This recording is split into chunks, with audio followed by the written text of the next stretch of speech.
ذوالحجہ کا مہینہ شروع ہونے والا ہے اور اللہ تبارک و تعالی نے اس مبارک مہینے کو کئی حیثیتوں سے دوسرے مہینوں پر ایک ممتاز حیثیت، ممتاز صفت عطا فرمائی۔ یوں تو سارے دن اور ساری راتیں اللہ تبارک و تعالی ہی کی بنائی ہوئی ہیں۔ ہر دن میں سورج نکلتا ہے، شام کو غروب ہوتا ہے، دن ہو جاتا ہے، دن رہتا ہے سارے صبح سے لے کر شام تک، پھر سورج غروب ہونے کے بعد سے رات شروع ہوتی ہے، فجر کے طلوع ہونے تک جاری رہتی ہے۔ دیکھنے میں سارے سال کے دن اور سارے سال کی راتیں ایک ہی جیسی ہیں اور سب اللہ تبارک و تعالی کی بنائی ہوئی ہے، لیکن اللہ تبارک و تعالی ان دنوں اور راتوں میں کچھ کو اس لیے انتخاب فرما لیتے ہیں کہ میرے بندے ان دنوں میں یا ان راتوں میں میری طرف خصوصی طور پر رجوع کریں۔ ہم لوگ اپنے دنیاوی مشاغل میں جو اللہ تعالیٰ نے ہمارے لیے حلال کیے ہوئے ہیں، مثلا روزی کمانے میں، تجارت میں، زراعت میں، ملازمت میں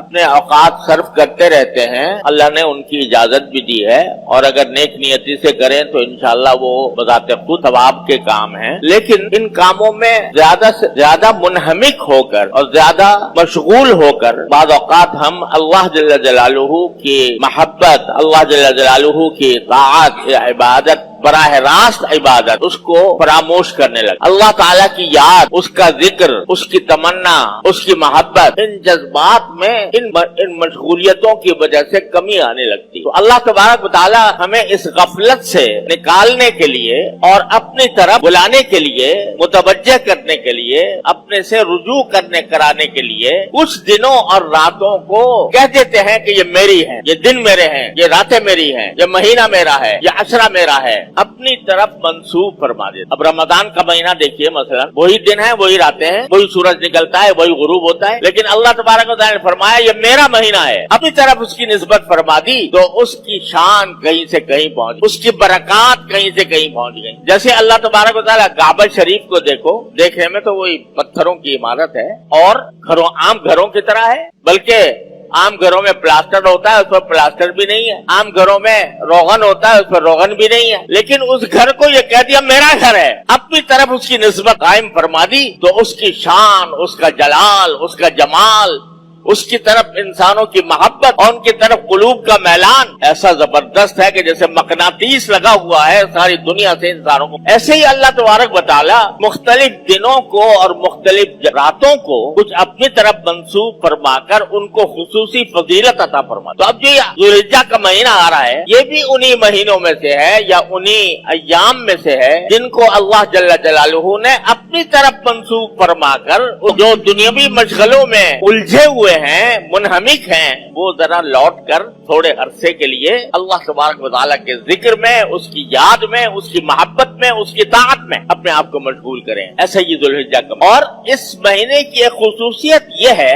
کہ اس میں کچھ اللہ تبارک و تعالیٰ نے ایسی عبادتیں مقرر فرمائی ہیں جو صرف انہی دنوں میں انجام دی جا سکتی ہیں، سارے سال نہیں دی جا سکتی۔ مثلا حج جو ہوگا وہ ذوالحجہ میں ہوگا، سارے سال نہیں ہوگا۔ عرفات کا میدان تو آج بھی موجود ہے، جبل رحمت بھی ہے، مینا بھی ہے، لیکن آج اگر کوئی جا کر مینا میں قیام فرمائے یا جا کر عرفات کے میدان میں جبل رحمت پہ کھڑا ہو جائے، کوئی عبادت کی حیثیت سے اس کا کوئی مقام نہیں، جیسے اور میدان ہے ایسے عرفات کا میدان۔ لیکن جب 9 ذوالحجہ آ گئی تو اب اس کا وہاں پر جا کر وقوف کرنا، وہاں پر جا کر ذکر کرنا، وہاں پر جا کر اللہ تبارک و تعالیٰ سے دعائیں کرنا، اس کا مقام کہیں سے کہیں پہنچ گیا کہ جو میرے بیت اللہ کا حج کرے اور اس میں کوئی فحش کام نہ کرے تو واپس ایسے آئے گا جیسے آج ماں کے پیٹ سے پیدا ہوا۔ تو یہ حج ایسی عبادت ہے جو صرف اسی مہینے کے اندر ہو سکتی ہے، سارے مہینوں میں نہیں ہو، کہیں نہیں ہو۔ اسی طرح قربانی کی جو عبادت ہے وہ انہی 3 دنوں کے ساتھ خاص، 10 ذوالحجہ، 11، 12، بس ان 3 دنوں میں آپ جتنے بھی جانور قربان کریں گے اللہ تبارک و تعالیٰ کے لیے تو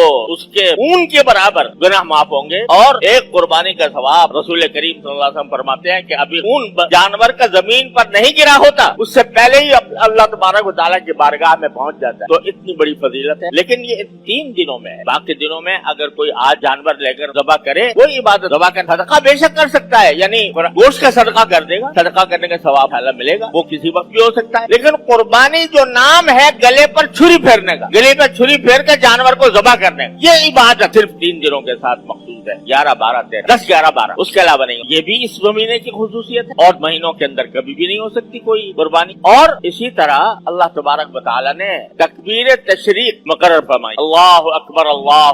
لا الہ الا اللہ واللہ اکبر وللہ الحمد. یہ تکبیر تشریق 9 ذوالحجہ سے فجر سے شروع ہوتی اور 13 تاریخ کی عصر تک جاری رہتی. ہر نماز کے بعد بلند آواز یہ تکبیر کہنا واجب ہے. اللہ اکبر لا الہ الا اللہ واللہ اکبر وللہ الحمد. لیکن یہ بھی انہی دنوں کے ساتھ 9 تاریخ سے شروع ہوگی، 13 تاریخ کی اثر پہ ختم ہو جائے گی. آج پڑھ لو یعنی نمازوں کے بعد بلند آواز سے آج پڑھو تو وہ کوئی اس درجے کا ثواب اس میں نہیں ہے جو 9 تاریخ سے شروع ہونے والی تکبیر کا. تو یہ کچھ اللہ تبارک و تعالی نے خصوصیات عطا فرمائی ہیں اس مہینے کو جو اور کسی مہینے میں نہیں.